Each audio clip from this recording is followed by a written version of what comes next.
Hello students, मैं doctor Gauri Bhatnagar Sanskrit tutorials में आपका स्वागत है। श्रीमद् भगवद गीता का द्वितीय अध्याय पढ़ रहे थे हम। इसमें देखें आगे स्थित प्रज्ञ के विषय में भगवान कृष्ण बताते हैं। उसी में आगे देखें, ध्यायतो विषयान पुंसा संघा तेषु उपजायते संघा संजायते कामा कामात् क्रोधो अभिजायते। अब यहाँ भगवान कृष्ण कह रहे हैं कि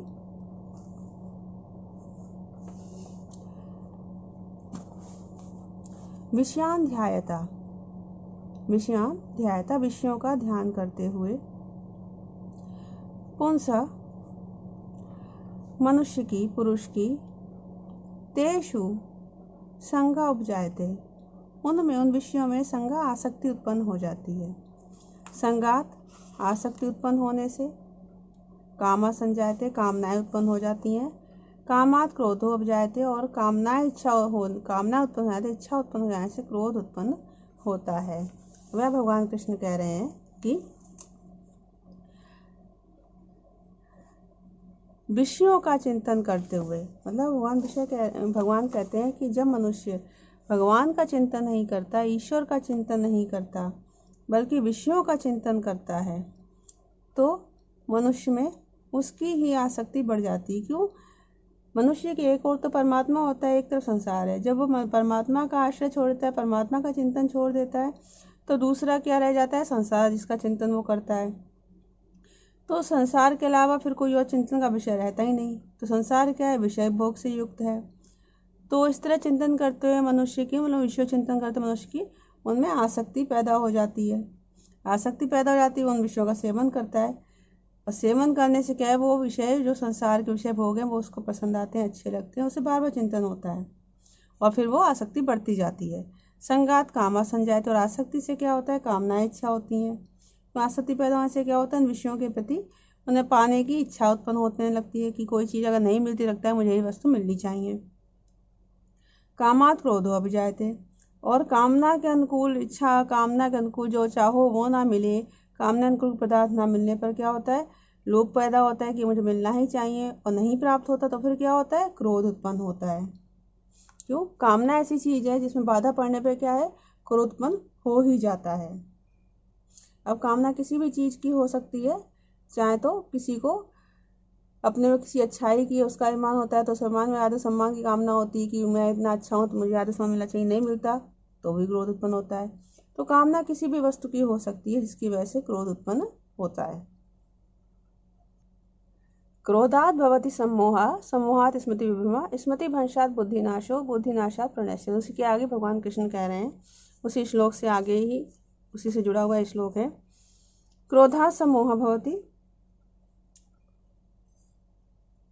क्रोध से अविवेक अज्ञान उत्पन्न होता है। सम्मोहात् स्मृति विभ्रम, अविवेक से जो स्मृति है वो विभ्रम विचलित हो जाती है। स्मृति भ्रंशात् बुद्धिनाशो, स्मृति की विचलित होने बुद्धि का नाश हो जाता है। बुद्धि नाशात् प्रणश्यते, बुद्धि के नाश होने से मनुष्य का विनाश हो जाता है। क्या मतलब हुआ? मतलब भगवान कहते हैं क्रोध से जो है सम्मोह उत्पन्न होता है, यानी अविवेक उत्पन्न होता है। मीन्स क्रोध, किसी बात पे क्रोध आ जाए तो क्या होता है? जो सम्मोह होता है, मीन्स मनुष्य अपने मित्रों से, अपने जनों, सगे संबंधियों से भी उल्टी सीधी बातें कह जाता है और ना करने लायक काम भी, बर्ताव भी कर बैठता है। तो ये अज्ञान के कारण है, विवेक के कारण होता है। ऐसे देखा जाए तो सम्मोह 4 वस्तुओं से होता है, काम, क्रोध, लोभ और ममता। इन चारों से ही अविवेक उत्पन्न होता है। काम से जो अविवेक उत्पन्न होता है उससे क्या होता है कि मनुष्य काम के शुद्ध होकर ना करने लायक काम भी कर बैठता है। क्रोध से उत्पन्न होता है, वो आपको बता ही दिया कि अपने सगे संबंधी सबको बुरी बातें कह जाता है, गलत व्यवहार कर देता है।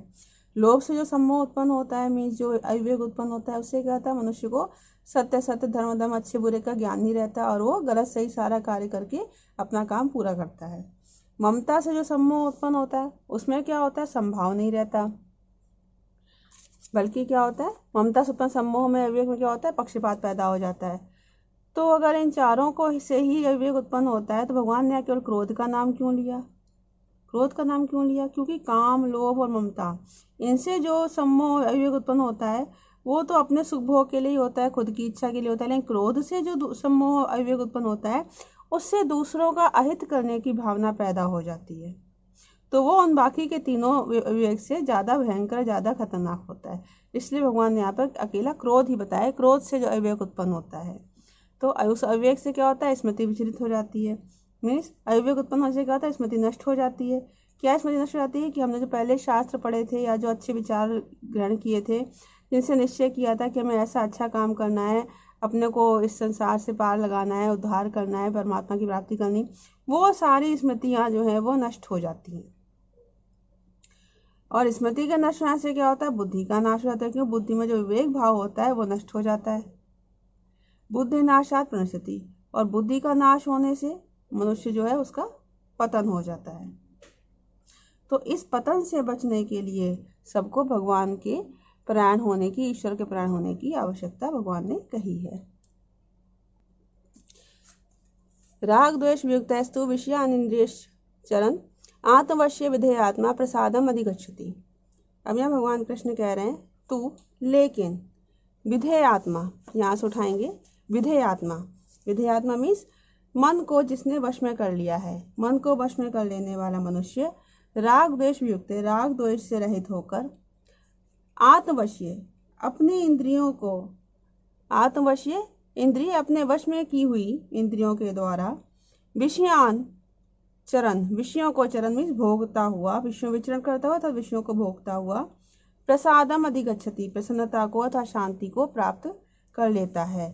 अब यहाँ भगवान कृष्ण कह रहे हैं कि जिस मनुष्य ने अपने मन को वश में कर लिया है, जो राग द्वेष से रहित हो गया है, तो ऐसा व्यक्ति, और जिसने इंद्रियों को वश में कर लिया है, वो सभी विषयों में विचरण करता हुआ भी उन विषयों से परे रहता है, और इस प्रकार से वो प्रसन्नता को प्राप्त कर लेता है। यहाँ भगवान कृष्ण ने कहना चाहा, यहाँ पे तू यहाँ पे लगा, तू मीन्स परंतु, परंतु को पिछले श्लोक से जोड़ा है इन्होंने। परंतु पिछले श्लोक में कहा था ना कि जहाँ पे क्रोध उत्पन्न होता है, सम्मोह हो जाता है, बुद्धि का नाश हो जाता है। लेकिन अब परंतु जोड़ने से क्या हो गया कि अगर आसक्ति नहीं होगी तो विषयों का सेवन करने से भी कोई नाश नहीं होगा, क्योंकि आसक्ति रहित विषयों का सेवन करने से पतन नहीं होता बल्कि उत्थान होता है, क्योंकि बुद्धि का नाश नहीं होता। अब यहाँ भगवान का है विधेयात्मा। विधेयात्मा मीन्स जिसने अपने आत्मा को, अपने अंतःकरण को अपने वश में कर लिया है, तो ऐसा व्यक्ति। तो विधेयात्मा जिसने स्वयं को, अपने अंतःकरणों को वश में कर लिया है, ऐसा व्यक्ति। और राग द्वेष वियुक्त, जो राग और द्वेष से रहित है, आत्मवश्य इंद्रिय, इसने इंद्रियों को वश में कर लिया है। अब यहाँ पर दो बातें आई हैं, एक तो विधेय आत्मा जिसने अपने अंतःकरण को वश में कर लिया है, दूसरा लिखा आत्मवश्य इंद्रिय, और जिसने इंद्रियों को अपने वश में कर लिया है। मीन्स क्या हुआ कि इंद्रियों को वश में कर लिया, मीन्स क्या होगा कि व्यवहार करते समय इंद्रियां अपने वश में होनी चाहिए। और राग द्वेष वियुक्त, राग और द्वेष से अलग, वियुक्त मीन्स रहित होनी चाहिए। इंद्रियों का राग द्वेष रहित होना क्यों आवश्यक है कि इंद्रियों से किसी विषय का ग्रहण राग के साथ मीन्स आसक्ति के साथ ना हो, और किसी विषय का जो त्याग है वो द्वेष के कारण ना हो। मतलब विषयों का ग्रहण और त्याग का इतना महत्व नहीं है जितना कि इंद्रियों में राग और द्वेष ना होने का महत्व है। मतलब इस क्या मतलब हुआ कि इंद्रियों से हम विषयों का त्याग भी करते तो हमें उस बात के लिए द्वेष ना हो कि हमने इन विषयों का त्याग किया है। और विषयों का जो है ग्रहण, अगर विषयों ग्रहण करते हैं तो ऐसा ना हो कि इन विषयों का ग्रहण आसक्ति के साथ किया जाए। तो यहाँ भगवान कृष्ण कहते हैं इसका अंतःकरण अपने वश में है, जिसकी इंद्रियां राग द्वेष से रहित और अपने वश में की हुई हैं, ऐसा व्यक्ति जो है वो इंद्रियों का सेवन, विषयों का सेवन तो करता है, विषयों विचरण करता है, तो विषयों का सेवन तो करता है, लेकिन उन विषयों का भोग नहीं करता। भोग ना करने के कारण जब राग द्वेष से रहित होकर विषयों का सेवन किया जाएगा, भोग किया जाएगा, तो व्यक्ति को प्रसन्नता की प्राप्ति होगी, और उसका अंतःकरण जो है वो स्वच्छ हो जाएगा और प्रसन्न हो जाएगा। आगे भगवान कृष्ण कहते हैं प्रसादे सर्व दुखानाम हानिरस्य उपजायते प्रसन्न चेतसो हि आशु बुद्धि परेव तिष्ठते। भगवान कृष्ण कहते हैं कि प्रसादे, प्रसन्न होने पर, मीन्स अंतःकरण के प्रसन्न हो जाने पर, निर्मल हो जाने पर, अस्य इसकी, अर्थात इस व्यक्ति की, इस विवेकी मनुष्य की, सर्व दुखानाम हानि उपजायते, समस्त दुखियों की हानि हो जाती है, समाप्ति हो जाती है। प्रसन्न चेतसा, और प्रसन्न हृदय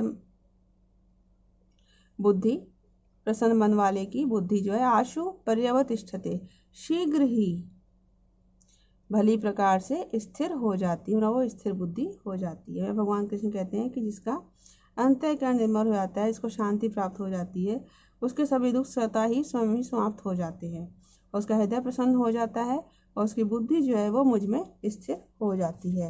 मैं भगवान कृष्ण के कहने का भाव ये है कि मन की प्रसन्नता होने पर समस्त दुखों का नाश हो जाता है, कोई भी दुख नहीं रहता। दुख क्यों नहीं रहेगा कि जब आसक्ति ही नहीं रहेगी तो किसी प्रकार का कोई दुख ही नहीं रहेगा। दुख किससे उत्पन्न होता है? आसक्ति से या द्वेष से। तो जब आसक्ति और द्वेष नहीं रहेगा तो कोई भी दुख नहीं होगा, क्योंकि आसक्ति द्वेष होने से क्या होता है? कामनाएं पैदा होती हैं, उससे ही सारे दुख उत्पन्न होते हैं। तो जब आसक्ति ही नहीं रहेगी तो मन प्रसन्न रहेगा, और प्रसन्न मन से क्या होगा? सारे दुख नष्ट हो जाएंगे। मतलब सर दुखाना हानि से मतलब यह नहीं है कि सर कोई पर दुख आएंगे ही नहीं, बल्कि दुख आएंगे, लेकिन मनुष्य जो है उनसे ऊपर उठा होगा। वह व्यक्ति विवेकी मनुष्य जो है वो उन दुखों के प्रति उसके मन में कोई विकृति नहीं आएगी, इसलिए वो उन दुखों से उसको कोई हानि नहीं पहुंचेगी। तो इस प्रकार से प्रसन्न चित्त वाले मनुष्य की बुद्धि जो है वो बहुत जल्दी ही क्या होती है? ईश्वर में, भगवान में स्थिर हो जाती है, परमात्मा को प्राप्त कर लेती है। नास्ति बुद्धिर्युक्त से न चा युक्त से भावना न चा भाव्यता शांति अशांत से कुता सुखम। भगवान कृष्ण कहते हैं कि अयुक्त से बुद्धि नास्ति। युक्त से जो अस्थिर बुद्धि वाला मनुष्य, अस्थिर मन वाला मनुष्य होता है, उसके पास निश्चयात्मक बुद्धि, व्यवसात्मक बुद्धि नहीं होती। अयुक्त से भावना ना, और ऐसे मनुष्य में भावना भी नहीं होती, मीन्स उसके अंदर ध्यान लगाने की भावना भी नहीं होती। अभाव्यता शांति ना, और जो व्यक्ति ध्यान से रहित है उसको शांति कैसे? शांत से कुता सुखम, और शांति से रहित व्यक्ति के पास जो है वो उसके पास सुख कहाँ हो सकता है? मतलब भगवान कृष्ण क्या कह रहे हैं कि अयुक्त से बुद्धि नास्ति। जिस मनुष्य की मनो इंद्रियां संयमित नहीं है, जिसका अपना मनो इंद्रिय वश नहीं है, ऐसे व्यक्ति की जो है वो निश्चयात्मक बुद्धि, व्यवसात्मक बुद्धि नहीं होती कि मुझे परमात्मा की ही प्राप्ति करनी है, ऐसी निश्चय वाली बुद्धि नहीं होती। क्योंकि मनो इंद्रियों के संयमित ना होने से, वश में ना होने से वो संसार की भोग और संग्रह में लगा रहता है। तो इस प्रकार उसके भीतर अनेक कामनाएं उत्पन्न होती रहती हैं, तो उसकी बुद्धि निश्चयात्मक नहीं होती। नायुक्त चा युक्त से भावना, और जिसकी बुद्धि निश्चयात्मक नहीं होती, व्यवसात्मक नहीं होती, उसके अंदर कौन सी भावना नहीं होती? कि मुझे केवल अपने कर्तव्य को पालन करना है और फल की इच्छा का त्याग करना है, इस तरह की भावना उसके अंदर नहीं होती। क्यों? क्योंकि उसका अपना ध्येय कोई निश्चित नहीं होता।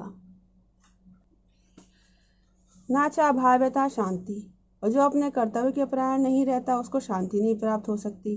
जैसे सभी के अपने अपने कर्तव्य कर्म निश्चित हैं, तो जो अपने कर्तव्य कर्म नहीं करता तो उसको मन से, अंतःकरण से शांति नहीं प्राप्त होती। अशांत से कुता सुखम, और जिसको अशांति नहीं मिल सकती, जो शांत नहीं रह सकता, उसको सुख कैसे प्राप्त हो सकता है? मतलब जो अंतःकरण में ही शांत नहीं है, अंतःकरण में ये शांत है, उसे किसी प्रकार का सुख कैसे प्राप्त हो सकता है? इंद्रियाणाम ही चरताम यन मनोनुविधीते तदस्य हरति प्रज्ञा वायु नावम इव अम्भसी। भगवान कृष्ण कहते हैं ही, क्योंकि वायु अम्भसी नावम इव, जैसे वायु जल में नाव को हर लेता है, वैसे ही इंद्रियाणाम, वैसे ही चरताम इंद्रियाणाम, विषयों में विचरण करती हुई इंद्रियों में से, यत मनो अनुविधीयते, जो इंद्रिय मन को अनुगामी बना लेती है, जिस इंद्रिय के पीछे पीछे मन चल पड़ता है, तत् वह इंद्रिय अस्य, इस मनुष्य की प्रज्ञा हरति, बुद्धि को हर लेती है। हमें भगवान कृष्ण ने वायु और नाव का उदाहरण देखा है। जिस प्रकार नदी या समुद्र में जल में नाव चलती है और वो वायु के साथ ही चल पड़, जिधर वायु चलती है, हवा चलती है, वो उसको सो ले जाती है, वायु ही नाव को अपनी साथ ले जाती है। वैसे ही मनुष्य के मन को भी जो इंद्रिय मन को अनुगामी बना लेती है, वो इंद्रिय मनुष्य को अपनी ओर ले जाती है। इसको ऐसे समझेंगे कि जब मनुष्य हर प्रकार के व्यवहार करता है तो इंद्रियों के सामने अपने अपने विषय आते हैं, तो विषय विचरण करती हुई जो इंद्रियां मीन्स इंद्रियों के सामने उनके विषय आते हैं, तो जिस इंद्रिय का अपने विषय के प्रति आसक्ति भाव हो जाता है तो वो इंद्रिय मन को अपना अनुगामी बना लेती है, मीन्स मन को अपने साथ कर लेती है।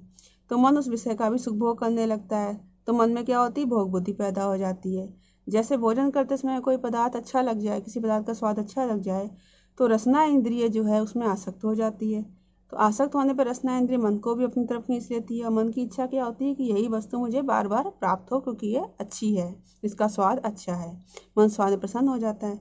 तो इसलिए कहा है कि जो इंद्रिया मन को अपने अनुगामी बना लेती है, तदस्य प्रज्ञा, वह मनुष्य की प्रज्ञा को हर लेती है, वह मनुष्य की बुद्धि को हर लेती है। क्योंकि जब मन में उस इंद्रिय के विषय का महत्व बैठ जाता है, जब मन जो उस इंद्रिय के विषय के प्रति आसक्त हो जाता है, तो वो अकेला मन जो है वो साधक के मन को, बुद्धि को हर लेता है। तो साधक में क्या होता है, कर्तव्यपरायणता का अभाव हो जाता है और भोग बुद्धि पैदा हो जाती है।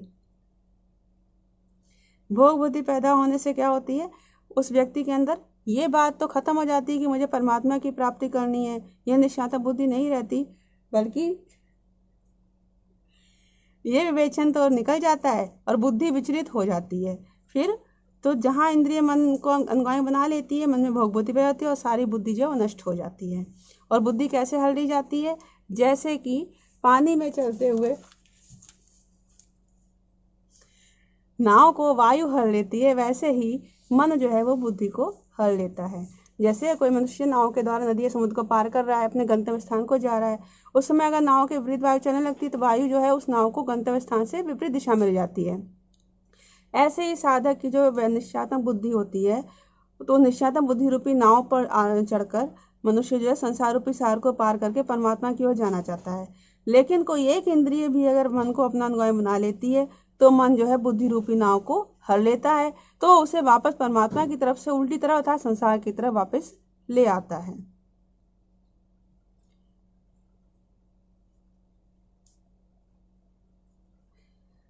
यहाँ पर एक और बात सोचने वाली है कि वायु जो है नाव को दो तरह से विचलित करती है। कैसे, नाव को या तो पथभ्रष्ट कर देती है, जल में डुबा देती है। लेकिन अगर कोई कुशल नाविक होता है तो वायु की क्रिया को अपने अनुकूल बना लेता है, जिससे वायु जो है नौका को अपने मार्ग से अलग नहीं कर सकती, बल्कि उसे गंतव्य स्थान की ओर ले जाती है।